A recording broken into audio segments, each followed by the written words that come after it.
Dahil ngayong araw na ito, dinunce na natin, labasan natin yung ating bagong sistema para magkaroon ng BIC card.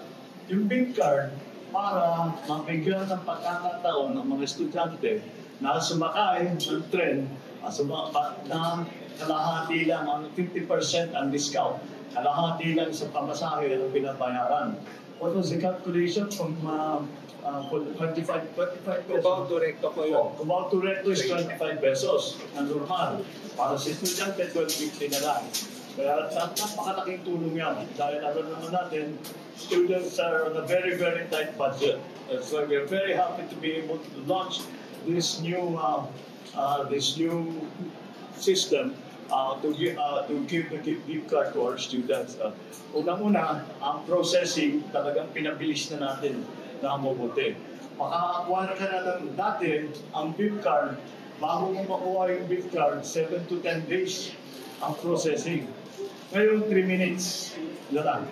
Dahil pagpunta nila riyan, basta may pakita nila, alam yung student sila na they are attending school, dadalhin ngayon doon, mag-imprenta sila ng gift card, loadan lang nila, at saka yung pag-load, hindi dito. Kahit anong klaseng pagbayad, ito Gcash, pwede PayPal, pwede lahat. So hindi na sila kailangan bumalik dito para mag-load. Tapos, after the 3 minutes yun, magagamit na nila yan. Every time napapasok sila dito sa station, pagpasok nila dyan sa mga platform, yan na lang gagamitin nila para mas mabilis pa. Kaya sinasabi ko, tinutokso ko ngayon mga estudyante rito, wala na kayong excuse maging late.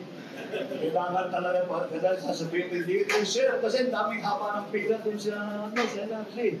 Wala na yung excuse na yun. Kailangan na excuse dito galing sa mga magdudang ninyo. But anyway, we're very happy to be able to do this dahil together with the discounts, well, actually it's free for the PWCs and for the senior citizens. Isinunod na natin ito for the students. And what even if more importantly, ay ang nagawa natin, pinabilis natin to make very much more convenient na ngayon para sa ating mga estudyante na makapag-avail dito sa programang ito na 50% discount para sa mga student. So, congratulations sa ating congratulations sa mga manager ng MRT. This is our patuloy na pag-modernize natin sa ating sistema ng transportasyon para naman ang ating mga hindi lang mga estudyante, mga magagawa, lahat ang sumasakay ng tren, lahat ang sumasakay ng public transport ay maging mas magaan naman dahil napakahirap po minsan ang dinadaanan bago makasakay, bago makarating sa kanyang sinutan. So, we are launching this today.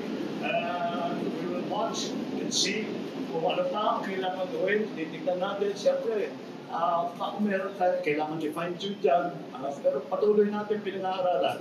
Pero ngayon pa lang, dito sa sistema ang ilinigay na natin, napakalaking bagay nga. 50% discount para sa students.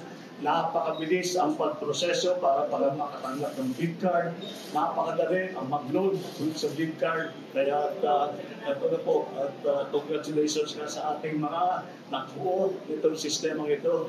And we look forward to the advantages that it will bring to our students, our young people, our most important asset. Thank you very much. Good morning.